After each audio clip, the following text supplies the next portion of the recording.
¿Qué tal, prestosos? ¿Cómo estáis?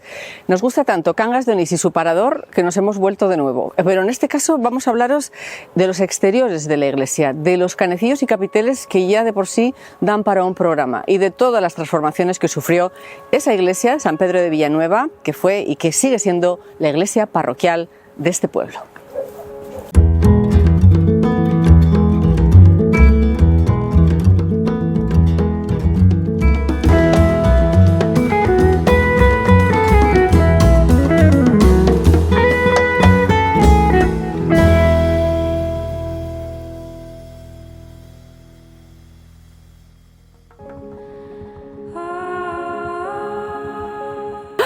Pues por supuesto, en Secretos de Asturias lo que más nos presta es hacernos acompañar por esas personas que saben y nos lo transmiten fenomenal en esa conversación, es un poquito informal.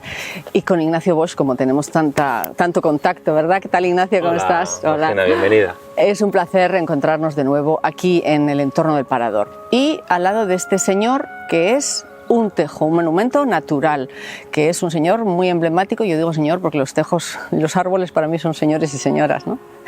Que es muy antiguo, ¿no? Tanto sí, como el monasterio. Este no es el original, antes había otro. Este ahora tiene unos 480 años aproximadamente, por eso está muy bien traído que le hablemos de usted. De verdad que sí. Además se coloca en la parte, pues esto es el oriente, ¿no?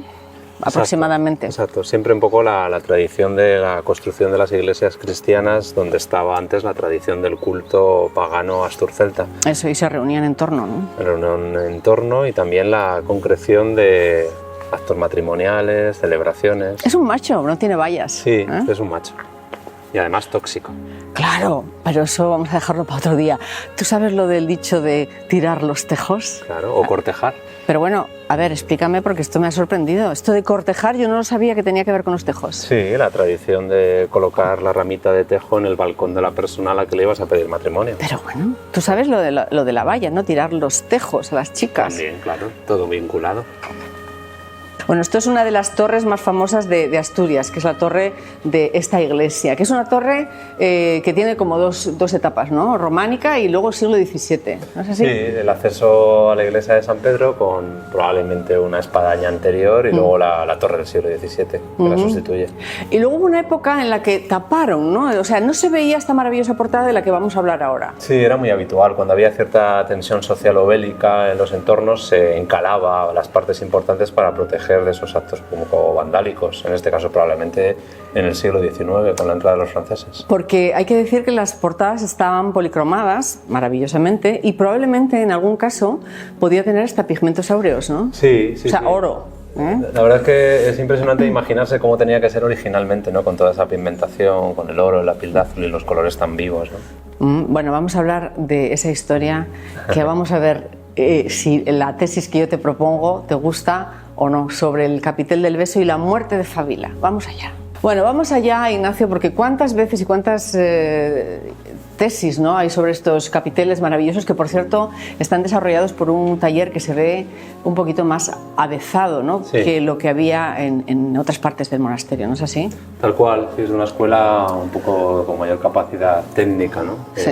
La escuela que se hace con estos capiteles en concreto de la portada. Bueno, Ignacio, y tú como director del Parador habrás escuchado versiones de un montón de eruditos que han pasado por aquí, por la biblioteca, a daros las charlas pertinentes, ¿no? Comienza la escena, que por cierto son escenas que hemos visto ya en otras iglesias románicas de Asturias, por ejemplo, y de España. Bueno, que es el caballero que parte con el halcón en el hombro y una señora tocada a la manera islámica, ¿no? Porque lleva un velo, para empezar, la tenemos aquí, ¿no? O bueno, es un tocado medieval. Medieval. A la derecha, aquí está de nuevo el beso, se están besando, se están despidiendo, el castillo con dos torres, que es un elemento recurrente, y están aquí de nuevo, está tocada la señora con su velo. Pero en el tercer capitel, bueno, en este mismo capitel hay ya la escena en la que el caballero está siendo atacado por el oso. Y ahora voy yo a proponerte esta tesis que también se está manejando. Fabila era un rey, el pobre fue un rey prácticamente insignificante, ¿no? Muy joven. Muy joven, 17 años. 17. Y entonces de repente hay pues estaba Pedro Duque de Cantabria, que tenía un hijo fantástico, se llama Alfonso, y que a lo mejor el oso podría ser la lucha entre esos dos candidatos al trono, ¿no? Tiene mucho sentido. ¿Qué te parece? Claro, porque además, igual que el león es el rey de la selva, el oso es el rey del bosque cantábrico, por lo tanto, está esa metáfora. Y entonces, ya después de esa despedida con los besos, con ese edificio, con esas dos torres, que por cierto a mí me recuerda bastante al hastial de la Basílica de Covadonga, es curioso, ¿no? Tenemos en esta cara un guerrero, ¿no? Un hombre que está luchando con un oso, que puede ser Fabila, pero tiene un yelmo. ¿Cómo es esto? Sí, pues es justa esa metáfora, ¿no? De que no está cazando, que está guerreando contra uno igual, que es el oso. Que puede ser Alfonso I el Católico. Claro, un poco esa metáfora de que igual que en la selva el rey es el león, en el bosque cantábrico el rey es el oso. Claro. Por lo tanto es una metáfora de que es el rey quien lucha contra Fabila. Claro. Seguimos con más relatos, porque aquí vuelve de nuevo ese edificio como referencia urbana, que está, la señora está esperando. El antiguo palacio de Fabila. Y esa es la reina Froilúa, con los brazos en jarra, de preocupación, de tristeza por la muerte del marido, y el bonito mano izquierda cogiendo el velo que ya se ha quitado, ya tiene el cabello suelto porque es viuda. Bueno, ¿me dejas con este detalle, Ignacio? Bueno, secreto prestosísimo. Aquí aparece otro caballero que no sabemos quién puede ser, con el halcón, que piensa en él. ¿Puede ser un pensamiento? Bueno, muchos interpretan que es el propio Fabila. Sí. En este caso es el recuerdo, la memoria que Froilúa está haciendo sobre la muerte de su marido y como le vio por última vez saliendo a cazar. Bueno, seguimos con más secretos en estos capiteles, en esta secuencia en la que muchos interpretábamos como ya es llevado a los infiernos o al cielo, Fabila, ¿no? Porque ¿qué pasa aquí? ¿Qué está ocurriendo aquí, eso es Ignacio? Un anfisbena, un animal mitológico del románico con dos cabezas que representa al diablo, se quiere llevar al rey al infierno.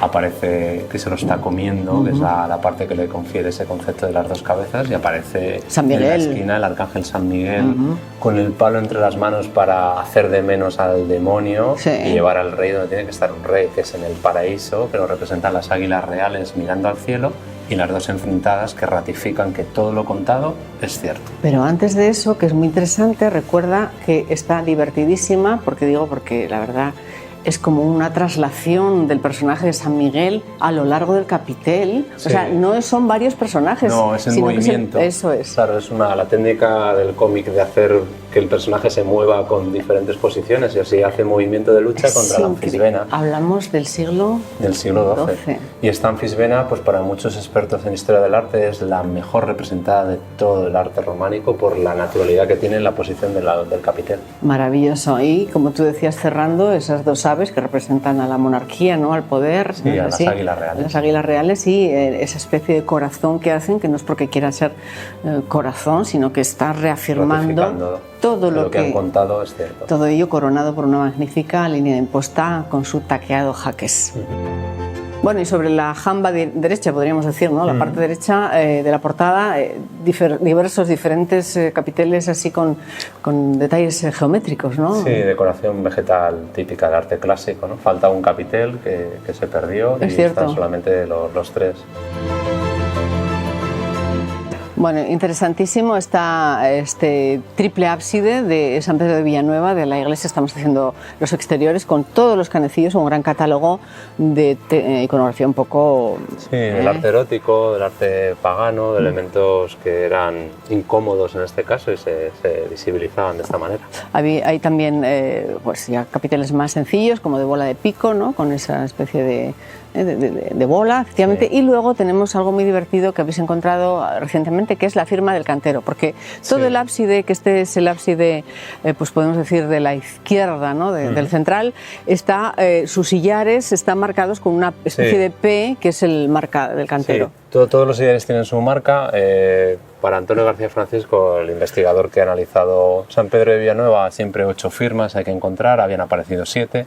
Y estuvo buscando hasta que encontró la del maestro, que el maestro se puso la firma entre las manos y se hizo un canecillo con su imagen, la barba que demuestra sabiduría, los ojos saltones de sabiduría, y se puso la S entre las manos para remarcar la importancia del maestro. La verdad, estar contigo es una gozada, porque aunque yo me he empollado muchísimas veces este contenido, tú nos descubres cosas tan sorprendentes y tan ventajosas para el parador, esta rareza para los estudiosos del arte, como ese caradrio que tenéis aquí. Sí, sí.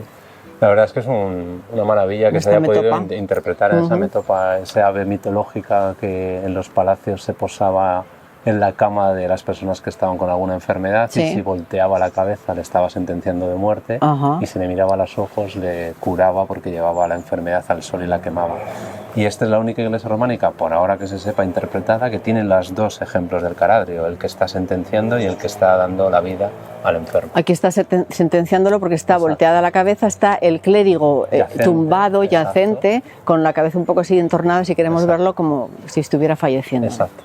Bueno, pues estamos en el ábside oriental, es el oriente, es el eje benedictino, ¿no? Es el eje que marcan todas, prácticamente todas las iglesias, y aquí tenemos, aparte del vano central, con esos dos capiteles muy interesantes, el de la izquierda sobre todo, con dos leones afrontados, pero arriba hay algo muy interesante también, muy divertido, que a la gente le llama mucho la atención. Sí. Están tres monjes en el interior del monasterio en una mesa en el refectorio, ¿no? Están o bien, bueno, pues en su momento de la comida, ¿no? Sí, sí, están con sus ojos oftálmicos, como los vigilantes de San Miguel, de Santa María del Naranco, perdón. Exacto. Y el traje talar con este cíngulo, el cíngulo se llama así, que parece, ¿no? Sí, que parece un ataúd. Sí.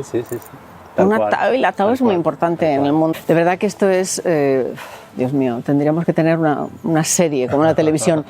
Nos llama mucho la atención este canecillo que parece como una rueda, ¿no? Sí, muchos consideran si es una cosa contemporánea, ¿no? Que se ha puesto posteriormente, como si fuese una rueda que solamente falta la marca del neumático. Y sin embargo las interpretaciones que se hacen es que es el acabado de los helechos que acaban con esa voluta, y que es verdad que cuando miras de cerca el acabado del helecho es el que tiene un montón de simbología. Estamos en la parte norte del ábside central, donde hay otro caradrio, pero el bueno, ¿no? El que va a salvar a ese clérigo, a ese monje. Que está con los ojos mirando al monje para su salvación. Una cosita, aparte de que toda la cornisa es un taqueado jaqués, hay coloración rojiza. ¿Esto qué es? ¿El hongo típico, no? Pues no te podría decir. Zona. Es verdad que hay restos de policromía, pues se ven claramente, y por lo tanto pues podría ser que tuviese algo de policromía en alguna parte, ¿no? Porque aquí ya vamos a hablar del conocido como hombre verde, que es un personaje que siempre se representa, ¿no? Exacto, una persona que de su boca sale vegetación, ¿no? Y representa ese culto pagano de la naturaleza. Bueno, lo que me he prestado, Ignacio, a estar contigo. He estado llamándole Ignacio, pero realmente es Nacho Bosch, porque es de todos, un poco de todos. Director del Parador de San Pedro de Villanueva, Cangas d'Onís. Hemos recorrido un poco algunos canecillos y estamos en un camino muy interesante. ¿Vamos a ir hacia Liébana? Sí, el camino de los santuarios, señalizado desde hace unos años ya, como ruta que une Santo Toribio con Oviedo. ¿Tú sabes que tenemos un secreto prestoso del Dignum Crucis en Santo Toribio de Liébana? Ay, no me lo pierdo. Sí.